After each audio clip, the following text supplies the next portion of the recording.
The tray hit the cafeteria floor with a sickening splatter, mashed potatoes and gravy oozing across the tiles like a wound. Emma, 16, stood frozen, her cheeks burning as laughter erupted around her. "Dyke!" hissed Jessica, the queen of Lincoln High's social hierarchy, her voice sharp enough to cut through the din. Emma's hands trembled as she knelt to clean the mess, her hazel eyes stinging with tears she refused to let fall. It wasn't just the spilled food. Jessica had made it her mission to torment Emma, since she'd come out as lesbian a month ago. The cafeteria was her stage, and Emma was the unwilling star of her cruel performance. Whispers followed her everywhere. "She's unnatural. Freak. Why can't she just be normal?" Each word was a dagger, but Emma had learned to keep her head down, to shrink herself into invisibility. That day, though, Jessica had gone too far. She'd tripped Emma deliberately, sending her lunch tray crashing, and then tossed a wad of chewed gum into the mess for good measure. "Eat it off the floor, Emma," Jessica sneered, her posse cackling behind her. The other students watched, some uncomfortable, others amused, but none stepped in. Emma's heart pounded, a mix of shame and rage, but she swallowed it down. She always did. By the time the bell rang, Emma had scrubbed the floor clean, her knees aching, her dignity bruised but intact. She slipped out of the cafeteria, vowing to never let Jessica see her break.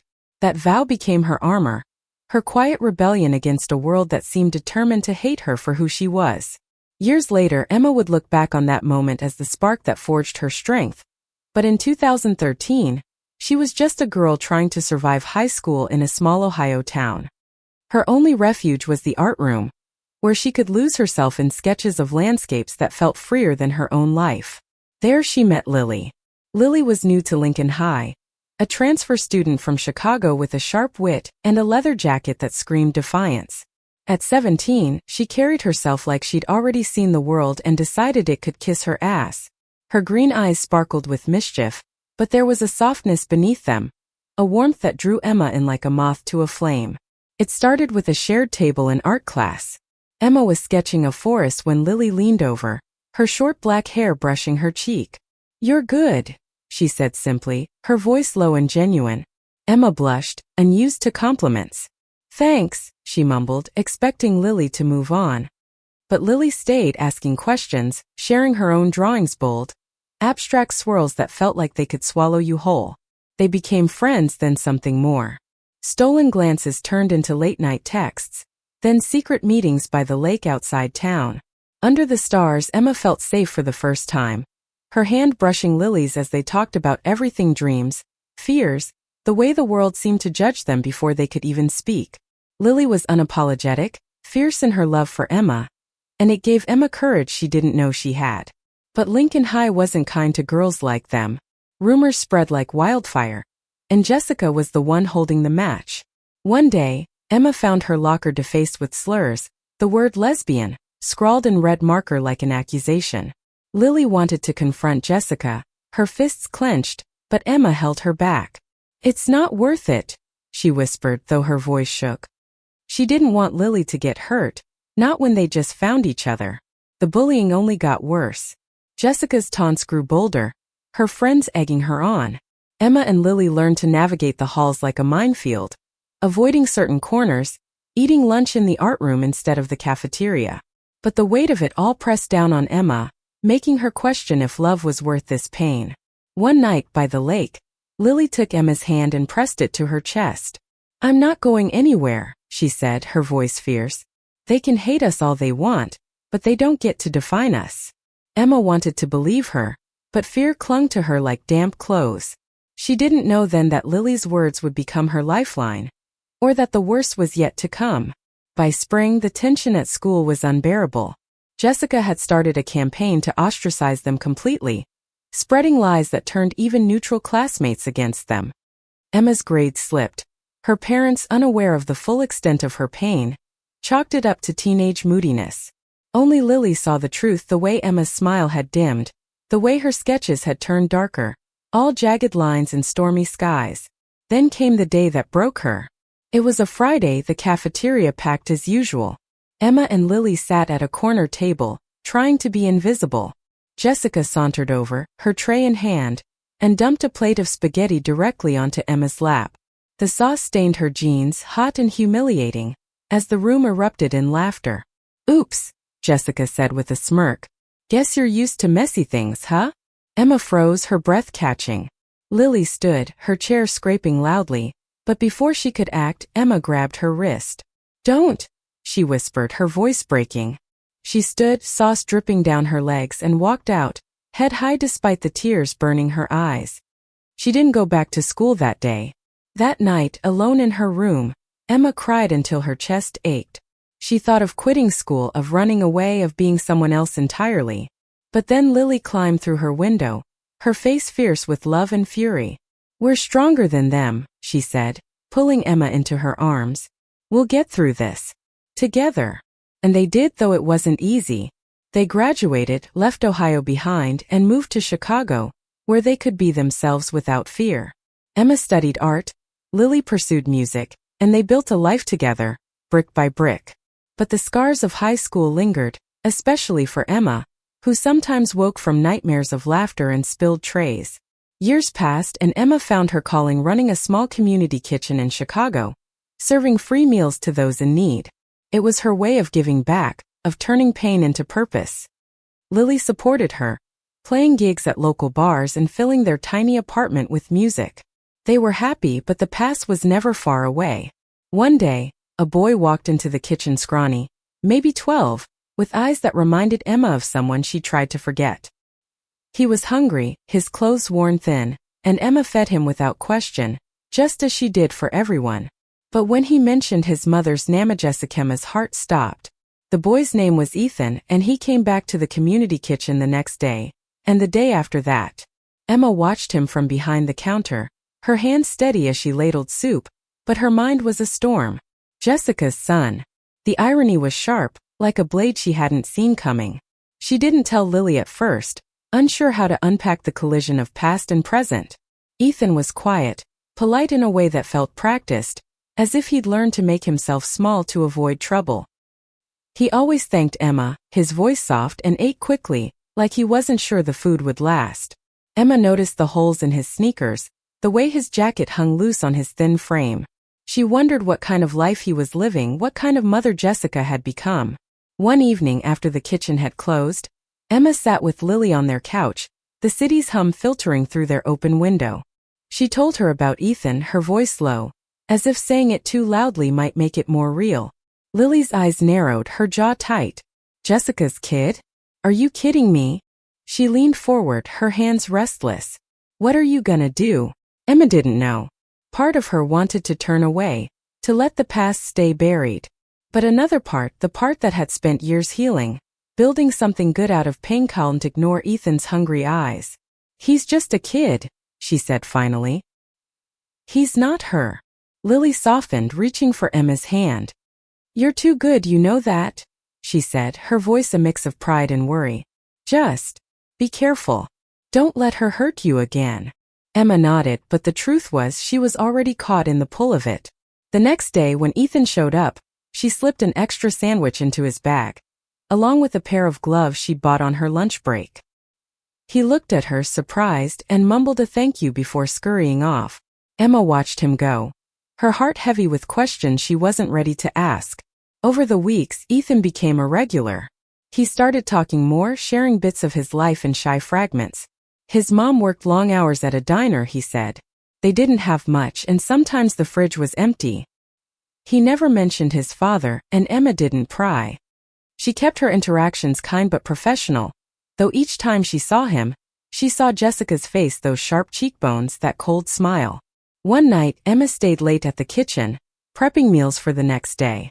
Ethan lingered, offering to help clean up. She let him, handing him a broom, and they worked in silence for a while. Then he spoke, his voice hesitant. "Why do you do this? Feed people for free, I mean." Emma paused, wiping her hands on her apron. She thought of the cafeteria, of the laughter, of the gum in her food. She thought of Lily's hand in hers, of the life they'd built despite it all. "Because everyone deserves to eat," she said simply. "No matter who they are." Ethan nodded like he understood more than he let on. Before he left, he pulled a crumpled drawing from his pocket, a pencil sketch of a tree, surprisingly detailed for a kid his age. "For you," he said, shoving it into her hands before bolting out the door. Emma smoothed the paper, her throat tight. It was the first time she'd seen him smile. The drawing stayed on her desk, a quiet reminder of something she couldn't quite name. She started looking forward to Ethan's visits, though they stirred up memories she'd rather forget. She told herself it was just about helping a kid in need, but deep down she knew it was more. It was about proving something to herself, to Jessica, to the world that had tried to break her. Meanwhile, Lily noticed the change in Emma. She was quieter, her sketches filled with images of lonely trees and empty tables. One night, as they lay in bed, Lily traced circles on Emma's back. "You're thinking about her, aren't you?" she asked. Emma didn't need to ask who. "Not her," she said. "Him. He's good. He doesn't deserve to suffer for what she did." Lily sighed, pulling Emma closer. "You're right. But you don't owe her anything. Remember that." Emma nodded, but the truth was more complicated. She didn't know Jessica, but she felt a pull to Ethan, a need to protect him in a way no one had protected her. It was a dangerous line to walk, and she knew it. One day, Ethan came in with a black eye. He tried to hide it under his hoodie, but Emma saw it the moment he sat down. Her stomach twisted. "Ethan," she said gently, setting a plate in front of him. "What happened?" He shrugged, staring at his food. "Fell," he mumbled, but his voice was too tight, his eyes too guarded. Emma didn't push, but she gave him an extra serving of stew and sat with him while he ate. She told him about her art, about how drawing had saved her when she was his age. He listened, his shoulders relaxing, and for a moment, she saw the boy he could be if the world gave him a chance. That night, Emma couldn't sleep. She kept seeing Ethan's bruised face, hearing Jessica's laughter from years ago. She wondered if Jessica was hurting him, if the cruelty she'd shown in high school had followed her into motherhood. The thought made Emma's blood boil, but it also made her more determined to help Ethan. She started keeping an eye out for him, making sure he had enough food, slipping him small things: a notebook, a pencil set, a warm hat. Each time he'd look at her like she'd given him gold, and it broke her heart a little more. She didn't know how to fix his life, but she could give him this: a safe place, a full stomach, a moment of kindness. By winter, Ethan was opening up more. He told her about his love for drawing, how he wanted to be an artist someday. Emma encouraged him, even gave him a few of her old sketch pads. But the more she learned about him, the more she worried. His stories about home were vague, but there were hints: late nights alone, a mother who was rarely there, a life that sounded too much like survival. One evening, as snow fell outside the kitchen, Ethan stayed late again. He was quieter than usual, his hands fidgeting. Finally, he looked at Emma and said, "You're not like most people. You care." Emma smiled, but inside she was reeling. She cared, yes, but she was also terrified. Terrified of what she might find if she dug deeper into Ethan's life. Terrified of facing Jessica again. And terrified of the truth she was starting to suspect: that helping Ethan might mean confronting the past she'd spent years trying to escape. Winter in Chicago was brutal, the kind that seeped into your bones and made every step a battle. Emma felt it most in the quiet moments, when the community kitchen was empty, and she was left with her thoughts. Ethan's black eye had faded, but the memory of it lingered, a shadow that followed her home each night. She hadn't told Lily about the bruise, not because she didn't trust her, but because saying it out loud would make it real, and Emma wasn't ready for that. Instead, she poured her energy into the kitchen, into Ethan, into making sure he had a reason to keep coming back. She taught him how to knead dough, how to sketch with charcoal, how to find beauty in small things. He soaked it up, his shy smile a rare gift. But the questions kept piling up. Why was Ethan always alone? Why did he flinch when someone raised their voice? Emma tried to focus on the present, on the meals she served, on the life she and Lily had built. But the past was a ghost, and it was getting harder to ignore. One afternoon, as Emma was restocking the pantry, a woman walked into the kitchen. She was older, her blonde hair streaked with gray, but her sharp cheekbones and colder-than-ice blue eyes were unmistakable. "Jessica." Emma's heart lurched, her hands freezing on a can of beans. Jessica didn't recognize her at first. She stood at the counter asking for a meal, her voice clipped and tired. Emma forced herself to move, to serve her like any other guest, but her hands shook as she ladled soup.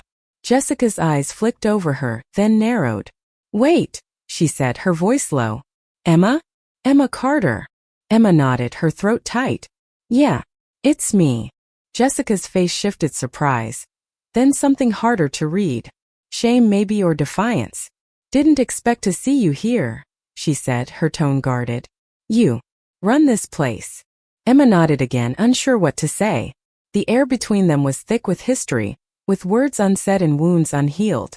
Jessica took her tray and sat in the corner, eating quickly, her eyes avoiding Emma's.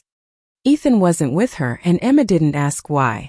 When Jessica left, Emma felt like she could breathe again.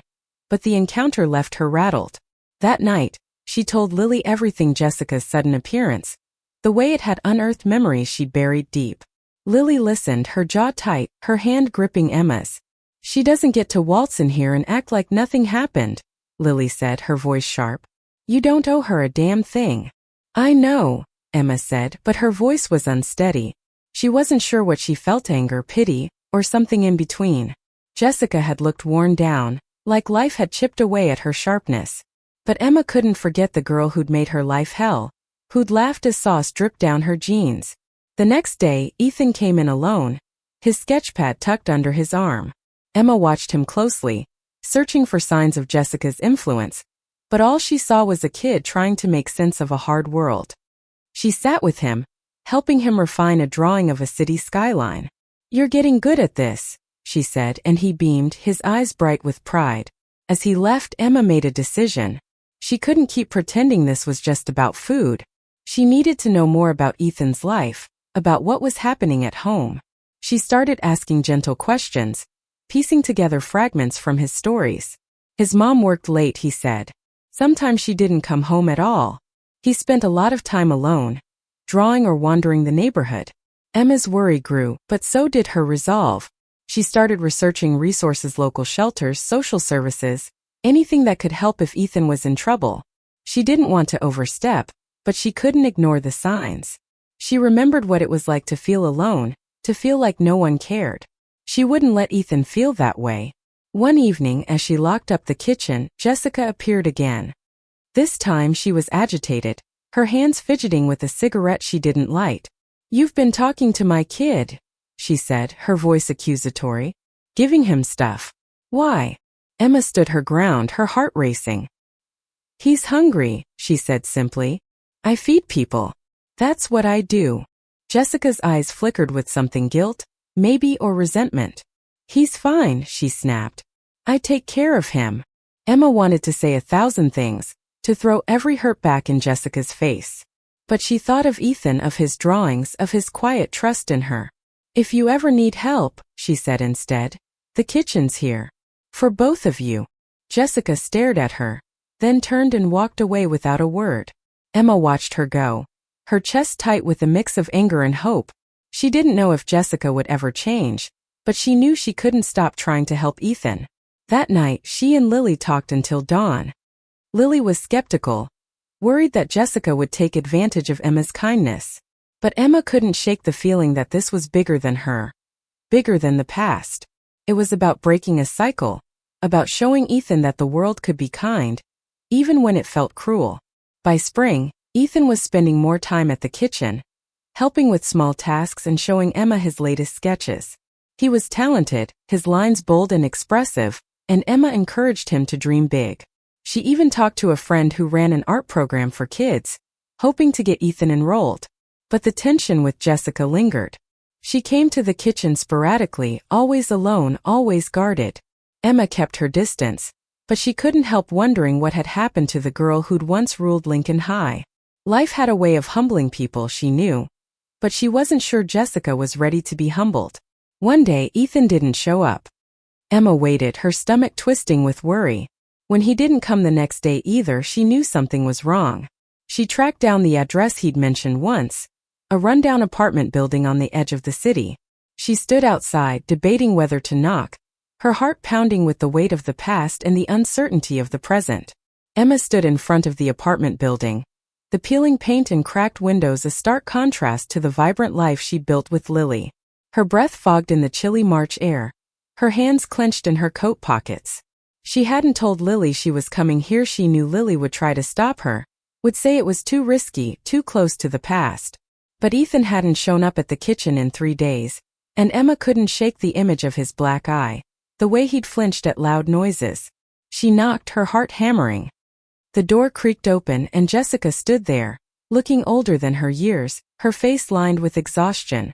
"What the hell are you doing here?" she asked, her voice sharp but weary. "I'm looking for Ethan," Emma said, keeping her tone steady. "He hasn't been to the kitchen. I'm worried." Jessica's eyes narrowed, but there was a flicker of something, fear maybe. "He's fine," she said too quickly. "He's at a friend's." Emma didn't believe her. She'd learned to read people at the kitchen, to see the truth behind their words. "Can I see him?" she pressed. "Just to make sure." Jessica hesitated, then stepped aside, letting Emma into the cramped apartment. It smelled of stale cigarette smoke and unwashed dishes. Ethan was on the couch, sketching, but he looked up when Emma entered, his eyes wide with surprise and relief. "Emma," he said, his voice small. "Hey," she said softly, kneeling beside him. "You okay?" He nodded, but his grip on the pencil was too tight, his shoulders hunched. Jessica hovered nearby, her arms crossed, defensive. Emma's instinct was to scoop Ethan up and take him somewhere safe, but she knew it wasn't that simple. Instead, she sat with him, asking about his drawings, giving him a moment of normalcy. Jessica watched, her expression unreadable. Finally she spoke. "You don't get it, do you? I'm doing my best." Her voice cracked, and for the first time, Emma saw something human in her old Booyah woman struggling, not the cruel queen of Lincoln High. "I know it's hard," Emma said carefully, "but Ethan needs more than food. He needs stability." Jessica's face hardened. "Don't tell me how to raise my kid." "I'm not," Emma said. "I just want to help." The room was silent except for the hum of a flickering light bulb. Ethan kept his head down, sketching furiously, as if he could disappear into the paper. Emma left that day with a promise to Ethan that she'd be at the kitchen whenever he needed her, but the encounter left her shaken. She knew she was crossing a line, but she couldn't turn back now.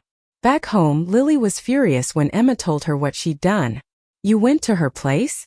Alone? Emma, what if she'd lost it? What if she'd hurt you?" "She didn't," Emma said, but her voice was tired. "She's not the same. She's broken, Lily. But Ethan's the one paying for it." Lily softened, pulling Emma into a hug. "You can't save everyone," she whispered. "But I love you for trying." Over the next few weeks, Emma doubled her efforts at the kitchen, making sure Ethan had a safe place to go. She enrolled him in the art program, covering the cost herself. He thrived there, his sketches gaining confidence, his smile appearing more often. But Jessica remained a wild card, sometimes grateful, sometimes hostile. Emma learned to navigate her moods, keeping their interactions brief but kind. One day, Jessica showed up at the kitchen with a bruised wrist, barely hidden by her sleeve. Emma's stomach dropped.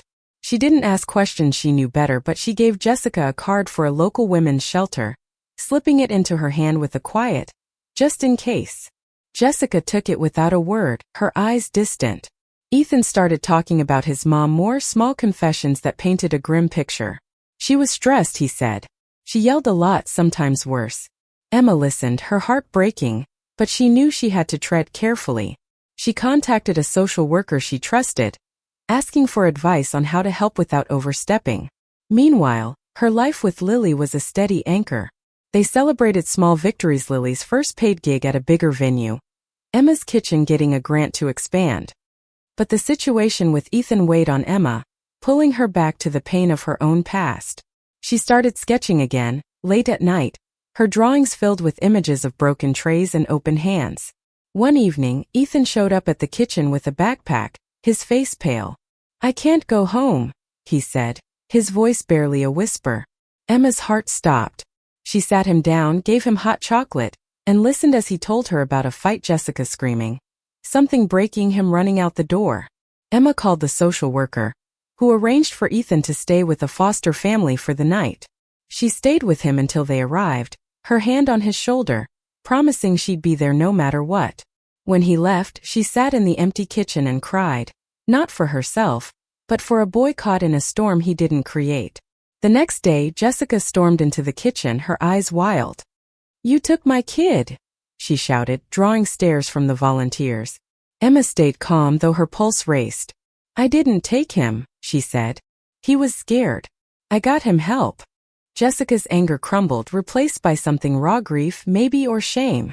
"I'm trying," she whispered, her voice breaking. I'm not who I was." Emma looked at her, seeing the girl who'd humiliated her, the woman who was failing her son, and something else, a person who was lost. "I know," Emma said, "but you need to try harder. For him." Jessica left without another word, but Emma felt a shift. She didn't trust Jessica, not yet, but she saw a crack in the armor, a chance for change. She didn't know if it would be enough, but she held on to hope for Ethan's sake. Spring turned to summer, and the community kitchen buzzed with new energy. Emma's grant had come through, allowing her to hire more staff and serve more meals. Ethan was back at the kitchen regularly, his foster placement temporary, while Jessica worked with a counselor to stabilize her life. Emma kept in touch with the social worker, making sure Ethan was safe, but she also kept her promise to him, always a seat at her table, always a sketchpad waiting. Jessica's visits were sporadic, but they were different now. She was quieter, less defensive, and once, she even thanked Emma for the shelter card. Emma didn't trust the change completely. She'd been burned before, but she saw glimpses of effort, of a woman trying to claw her way out of her own darkness. One afternoon, Ethan showed up with a new drawing, a portrait of Emma and Lily, laughing together. It was rough but heartfelt, capturing the way Lily's eyes crinkled, the way Emma's hand rested on her shoulder. "It's for you," he said, his voice shy but proud. Emma hugged him, tears in her eyes, and hung the drawing above the kitchen counter, a reminder of why she kept going. Lily, too, was finding her stride. Her music was gaining traction, and she'd started writing songs about resilience, about love that refused to break. She dedicated one to Emma at a gig, her voice carrying over the crowd. "For the woman who taught me how to fight with kindness." Emma cried in the audience, her heart full. But the past wasn't done with them. One evening, as Emma locked up the kitchen, Jessica appeared, sober and steady for the first time in months. She held a letter, her hands trembling. "I wrote this," she said, her voice low. "For you. I need you to read it." Emma took it, her fingers hesitant. She waited until she was home, curled up with Lily, to open it. The letter was messy, written in uneven scrawl, but it was raw and real. Jessica apologized for the cafeteria, for the slurs, for the pain she'd caused. She wrote about her own struggles, her regrets, how she'd been jealous of Emma's courage, even back then. She didn't ask for forgiveness, only understanding. Emma sat with the letter for a long time, tears streaming down her face. Lily held her, silent but steady. "What do you want to do?" she asked finally. "I don't know," Emma admitted. "I don't know if I can forgive her, but I want to try. For Ethan." The next day, Emma invited Jessica to the kitchen. They sat at a quiet table, the air heavy with history. "I read your letter," Emma said. "It doesn't erase what happened, but I see you're trying. That matters." Jessica nodded, her eyes wet. "I'm getting help," she said. "For me, for Ethan. I want to be better." Emma didn't say much, but she offered Jessica a meal, and they ate together in silence. It wasn't forgiveness, not yet, but it was a start. Over the next few months, Jessica kept showing up, not just for food, but to volunteer, to learn, to rebuild. Ethan started spending weekends with her again, his smile brighter each time. By fall, Ethan was thriving in the art program, his drawings winning a local contest. Jessica attended the showcase, standing awkwardly at the back, but Emma saw the pride in her eyes. She invited them both to the kitchen afterward, serving them her best stew, the kind she'd perfected over years. Ethan laughed, telling stories about his art, and Jessica listened, her face softer than Emma had ever seen. One night, as Emma and Lily closed the kitchen, Lily took her hand. "You did this," she said. "You took all that pain and turned it into something beautiful." Emma shook her head. "We did it," she said, squeezing Lily's hand. "Together." Years later, Emma would look back on that time, the cafeteria, the bullying, the long road to healing, and see it as a story of redemption. Not just for Jessica, who became a steady presence in Ethan's life, but for herself. She'd taken the filthiest thing thrown at her and turned it into something nourishing, something that fed not just bodies but souls.